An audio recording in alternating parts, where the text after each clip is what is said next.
Major funding for Carolina Business Review is provided by Grant Thornton, an international accounting, tax, and business advisory organization dedicated to serving middle-market companies. Grant Thornton, a passion for the business of accounting. Novant Health, including Presbyterian in Charlotte and Forsyth in Winston-Salem, are affiliate heart hospitals of the Cleveland Clinic, consistently ranked #1 in the nation for heart care. Blue Cross and Blue Shield of South Carolina, proudly serving South Carolinians since 1946. And by Sonoco, a global manufacturer of consumer and industrial packaging products and provider of packaging services with more than 300 operations in 35 countries. Well, in a matter of days, the contentious and sometimes ugly campaign season will finally come to an end and our political leaders will finally be chosen. But the questions surrounding real and really meaningful policy decisions, well, that will likely linger well past the January inaugurations as those we elect finally get back to the business of governing. Thanks for joining us for the most widely watched source for Carolina business and public policy. I'm Mark Boone, in this week for Chris William. On this program, North Carolina's chief consumer watchdog and enforcer of laws, the state's Attorney General, Roy Cooper. Major funding also by the Duke Endowment, a private foundation in Charlotte enriching communities in the Carolinas through higher education, health care, rural churches, and children's services. And by Blue Cross and Blue Shield of North Carolina. Who's responsible for rising health care costs? Join Blue Cross and Blue Shield of North Carolina and many others in a candid discussion at letstalkcost.com. This edition of Carolina Business Review was recorded October 19, 2012. On this week's program, an executive profile featuring North Carolina's Attorney General, Roy Cooper. Now, substituting for Chris William, here is Mark Boone. Well, I wanted to welcome, Your Honor, thank you for being here. We really appreciate it. I wanted to start fairly broadly. And of course, you're no stranger to politics in this state, having served first in the General Assembly and now in your current role. 26 years by my count, I guess, you've been on the ballot in one I've form really or counted, another. so I'm glad to know that, Mark. But unopposed this fall on November's ballot, just as you were in the primary. So as someone who's able to kind of sit on the sidelines, so to speak, what do you think about this current election cycle, both the conversations, the political rhetoric, and what policy issues are we missing as we watch this play out? Well, I'm very glad to be with you, Mark, and Carolina Business Review has just done such a great job over the years with in-depth conversations about issues facing the people of North Carolina and surrounding areas. And so I appreciate the opportunity to be here. You know, it's a contentious campaign, and particularly in North Carolina, we're a state that's being targeted. We're a close state. And we in North Carolina, we elect a lot of our officials that many other states appoint.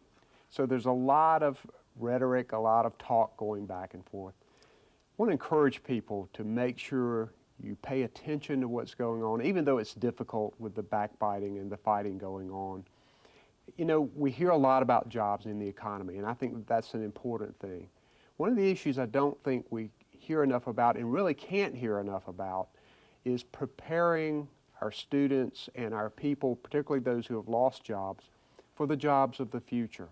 We need to make sure that our education systems are in place. Central Piedmont Community College, who sponsors this show and works with this show, they do a good job of making sure we train workers for the jobs that we have. And you're going to need special training there. We don't talk enough about that.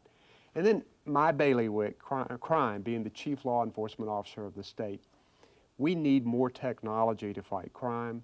We need to make sure we keep up with that technology. The crime rates have been going down over the last decade, and maybe that's one of the reasons that we don't hear enough about it. But I think when you ask people the number one thing they want government to do and how they want to invest their tax dollars, they want to be safe in their own homes and in their jobs and their kids at school. They want to make sure that they're safe. So strong law enforcement with the right tools and technology, I want to hear more about that. I certainly talk about it a lot, and I'm going to continue to do that. Well, let me go back to the education component of that for just a moment. Certainly, we're going to have a new person in the governor's mansion, no question about that. The General Assembly, The only question there seems to be whether the Republicans get a supermajority for this next session. What about education in this state, and is, in your view, as a former member of the General Assembly, is education funding as contentious as it's been made out to be in recent months? Well, it's a contentious issue because people don't want to pay taxes, and I understand that. But what we need to make sure that we do is prioritize and invest our dollars in education and make sure we're doing it the right way. Our business people can tell us a lot about the kind of jobs that are coming, the kind of people that we need, and the kind of training that we need. And we need to do a better job of coordinating our universities, our community colleges, and our K through 12 with businesses to make sure that we're sending them the right kind of employees. Because there are a lot of jobs these days, I don't necessarily say high tech, but many jobs today require special training. And we need to make sure that we gear our education system to those kinds of jobs and the right kind of training for our people. And that's going to take bipartisan cooperation across the board. It's going to take educators and business people working together. I certainly want to foster that from my position as Attorney General. Yep, that, of course, education is directly related to many of the things that your office does. But I did want to ask you, speaking from somebody who's passionate in education, you have now held this office going into your fourth term as the state's Attorney General. Your own party has recruited you once at least to run for a different kind of office at the federal level.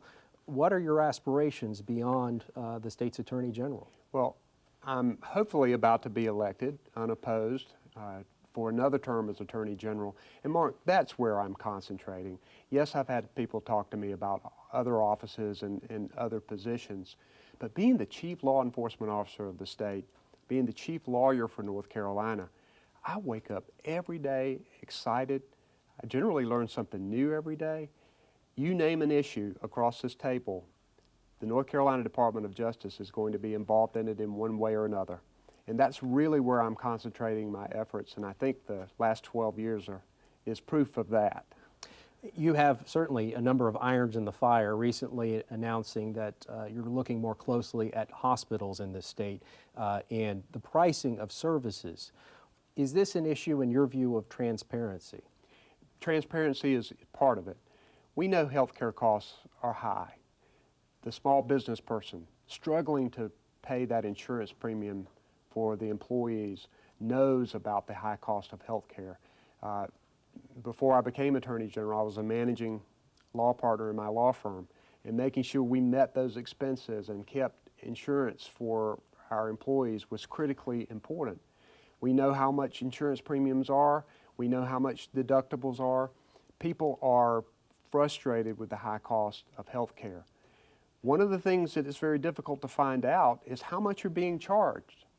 And if you want to base your health care decisions on pricing or how much you're going to pay, good luck trying to figure out how much you're going to end up paying at the end of the day and how you can compare that. So I do think transparency plays a role in trying to drive down healthcare costs. So how do you drive the industry toward being more transparent? My understanding is you're looking at both antitrust issues potentially. On the other side of that would be what legislative issues that you could address it through a bill? Healthcare is rapidly changing. One of the ways that hospitals have looked at facing the new challenges is that they have consolidated with many of the physician practices across North Carolina. They used to be separate, but now many of the physician practices are part of hospital empires, if you will. There are only a few hospitals in North Carolina. I think most of the hospitals in Mecklenburg County, as we said, are controlled by two companies.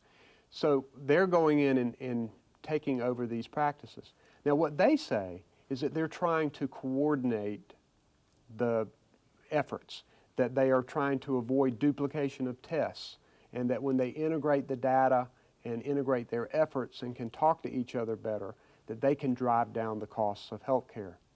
One of the concerns we see, however, are they eliminating competition? And when they go to the insurance companies to negotiate reimbursement rates, are the insurance companies backed against the wall because they can't say no because they know that their customers would be furious if they took out the largest hospital in the county? We're looking at the potential use of antitrust laws. We know the Federal Trade Commission. We know several states, including California, Nevada, Pennsylvania. All of them have looked at whether we need to use antitrust laws to address what's happening with consolidation, whether it needs to be modified. And we also need to look at whether we need some legislation to deal with that, because we're seeing great disparities in charges from one patient to the next, depending on what kind of insurance you have. At the same facility? At the same facility, yeah. Whether you're a Medicaid patient, whether you're a Medicare patient, whether you're private insurance, whether you're a public employee, oftentimes you're seeing a significant difference in what people are being charged.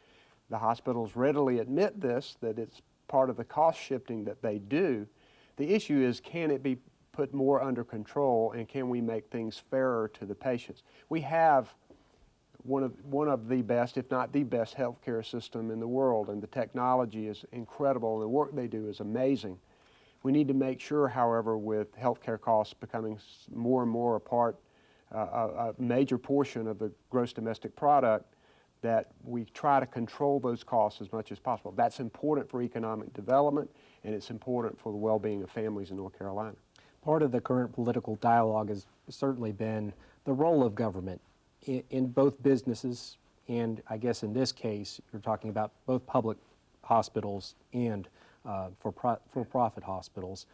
What, in your view, is the role of your office when managing both the hospital pricing situation that you're investigating, and we'll talk a little bit more about Duke Energy and their rate increase that they're looking at, that my understanding is going before the state Supreme Court? Yeah, well, one of the things we want to do is to root out fraud in healthcare system.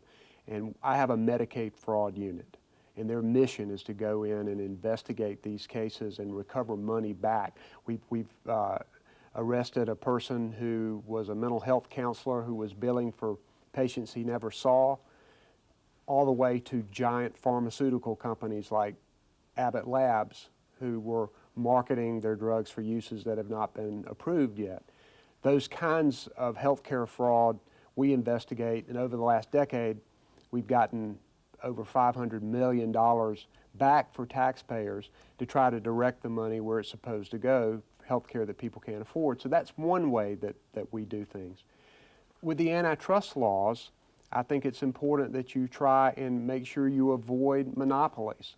You have a lot of businesses who do not want government involved in their business, but oftentimes we get visits from businesses when one company begins to corner the market in an area, and they believe unfairly drive up prices and drive them out of the market. So some of the first people they come to see are state attorneys general about how can you use antitrust laws to make it fair and to level the playing field. Government should be limited, but there are ways that government can make our lives better, and ways that the government can be used to protect consumers in North Carolina, and we're working hard to do that. Well, let's talk about the current rate increase that Duke Energy has proposed, 7.2%. This is something that's gone before the Utilities Commission. And your office, is it a parallel path, would you say, is also involved in looking at that, and what issue do you have before the state Supreme Court? The job of the Attorney General is to protect consumers, and we have the right to intervene in utilities cases. Now, our utilities in North Carolina, Duke, Progress, Dominion, have been important partners in economic development. When you try to bring a business into North Carolina, the kind of utility rates they're going to pay, the reliability and quality of energy is important, and they've been good partners. But it's important from my perspective that we keep utility rates at a reasonable cost with quality service. Duke came forward and asked for in excess of a 15% increase in their utility rates at a time when most businesses and working families were dealing with even less income. That was frustrating to me. That's why we intervened in this case to say, that's too much. We did get the Utilities Commission to reduce that request to 7.2%, but we think that's too high. And one of the reasons that we think that's too high is we believe that the law requires the Utilities Commission to look at the changing economic conditions, not only as it affects the utilities company's rate of return, but how it affects the consumer. In this case, they allowed a 10.5% return on equity, which is essentially profit. Now, that's a pretty good deal during changing economic times and the difficult economic times that we have just come out of. We think that's too high. We're going to ask the court to send this case back to the Utilities Commission and to require them to look at comparing the rate of return and the difficulty that consumers are going through with their expert witnesses. And we believe that that will result in a lower rate of return that should be put forth in this situation and in other rate cases that are coming down the pike right now. And I suppose Duke has said that part of that, what goes into that rate of return is the capital investment that they continue to make in their infrastructure. Well, and they're arguing that it's important to have this rate of return for their investments. They've argued that it's important for their credit rating, but one of the problems with that, they said in fact that if they don't have the right return on equity, that it could result in a lowering of their credit rating, which they described in one of their legal briefs as would be disastrous. However, we have this situation with the recent merger with Progress, where some actions they took in removing the CEO resulted in a downgrade of credit rating, but they said, we have a strong balance sheet, we're going to be okay. So which is it? And we believe that they can take a lower return on equity, a significantly lower return on equity in changing economic times, particularly when you compare what consumers and businesses and others are having to go through and the rate of return that they're getting on their money. Speaking of the CEO situation at Duke Energy and shortly after the merger, your office did get involved in looking at exactly what happened at the board level and other agencies related to the merger talks.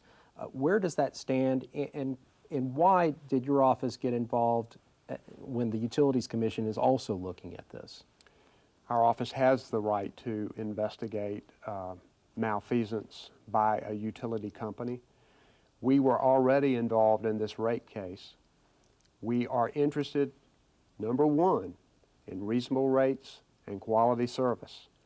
We were concerned that the actions right after the merger may negatively affect those two things. We believe that it was important to move forward with this investigation. We are coordinating somewhat with the Utilities Commission and their investigation as well, but our attorneys now are reviewing thousands of pages of documents to determine this very issue as to whether this has affected reasonable rates and quality service. That's our mission, to find out what happens. And any remedy that we would propose to the Utilities Commission or through the courts would be related to that and how we can make sure that we get there. And we're going to move as expeditiously as possible. It's important to move this forward, and we're working on that. So this is not necessarily an issue of corporate governance and the decisions, the conversations that are had at a publicly owned utility with its board members. This is an issue of consumer protection in your view? We're looking at it as consumer protection. Remember, you have a regulated monopoly here, and it's important that the Utilities Commission has all of the facts to be able to decide what to do. They didn't have the facts because things were different than what Duke had told them they were going to be. So trust is very important in making sure that you have the truth. That also translates into rate cases. Are you getting the right kind of information from the company in order to make good quality decisions about any rate increases that are proposed? We think these things are tied in together, And that's why we're conducting this investigation, and we're going to move on it. Part of the Utilities Commission investigation it has involved testimony within public view. And we saw something that you don't see every day, which was a former CEO who got very emotional and shed some tears in front of the commission. How much of, from your view, how much of this is kind of the emotions behind what happens when you have a company with a very large presence in Raleigh and another company with a very large presence in Charlotte? Is there any push and pull? Is there any emotion behind this? Is that kind of what's playing out in public view here? None whatsoever for my office and me. We're concerned with fair rates and quality service. And that's all that we are looking at. And clearly this has had some effect on the ability of the company to do those things. We've seen a reduction of the credit rating. We are conducting this investigation on that basis. We're not concerned about personnel. We're not concerned about who the board of directors chooses to be the CEO as much as we are about being forthcoming, telling regulators what you're going to do, what you intend to do, and making sure that we get the correct information, particularly as we go forward with these rate increase hearings. Shifting gears a little bit to the financial industry, another industry that you've looked closely at throughout the course of your career, both in the General Assembly and in your current role as Attorney General. Payday lending, something that was driven out of the state quite a long time ago, but in some form or another, you believe may be creeping back in.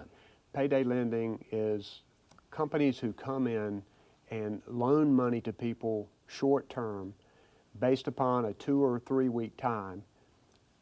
The interest that they end up charging effectively with the fees they put on people, 300% and 400%, sometimes exceeding that number. We saw a lot of this payday lending creep up in the mid-2000s in North Carolina around our military bases. These companies seek out those with a regular paycheck and often those who have some inexperience with managing their paychecks. We believe this practice was so egregious that we ran it out of North Carolina. These payday lending companies would try everything to get around our law. We've always had strong interest rate and strong usury laws in North Carolina to protect our consumers, but they would do things to try to get around it. They would try affiliating with a national bank. They would try affiliating with a state chartered bank. They would try pretending they were doing something else, like renting internet time or dealing with auto sales, but in fact they were entering into payday loans. Having a payday loan is like needing a life preserver and being thrown an anvil. I mean, seriously, it's the kind of thing that a lot of consumers get on a debt treadmill and is not helpful at all to them in getting them back on their feet. In fact, it drives them often further into debt. So we were able to get them out of North Carolina.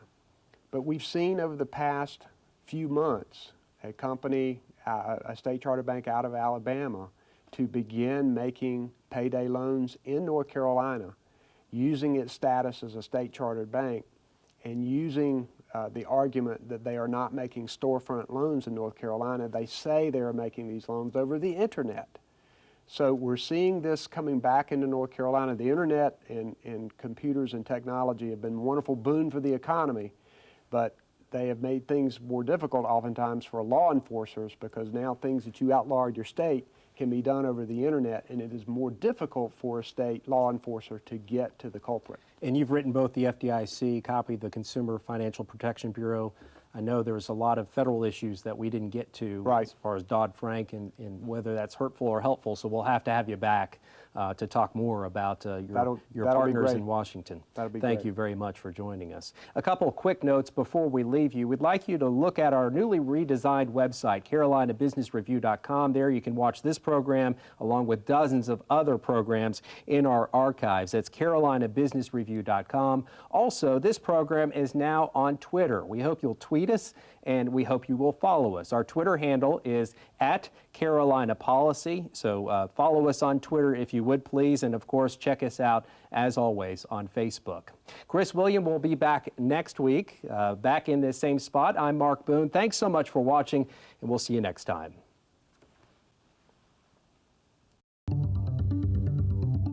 Major funding for Carolina Business Review was provided by the Duke Endowment, a private foundation in Charlotte enriching communities in the Carolinas through higher education, healthcare, rural churches, and children's services. Blue Cross and Blue Shield of North Carolina. Who's responsible for rising healthcare costs? Join Blue Cross and Blue Shield of North Carolina and many others in a candid discussion at letstalkcost.com.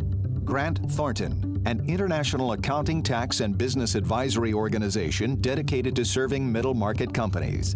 Grant Thornton, a passion for the business of accounting. Novant Health, including Presbyterian in Charlotte and Forsyth in Winston-Salem, are affiliate heart hospitals of the Cleveland Clinic, consistently ranked #1 in the nation for heart care. Blue Cross and Blue Shield of South Carolina, proudly serving South Carolinians since 1946. Sunoco, a global manufacturer of consumer and industrial packaging products and provider of packaging services with more than 300 operations in 35 countries. And by viewers like you. Thank you. Promotional consideration provided by Business North Carolina Magazine. For more information, visit carolinabusinessreview.com.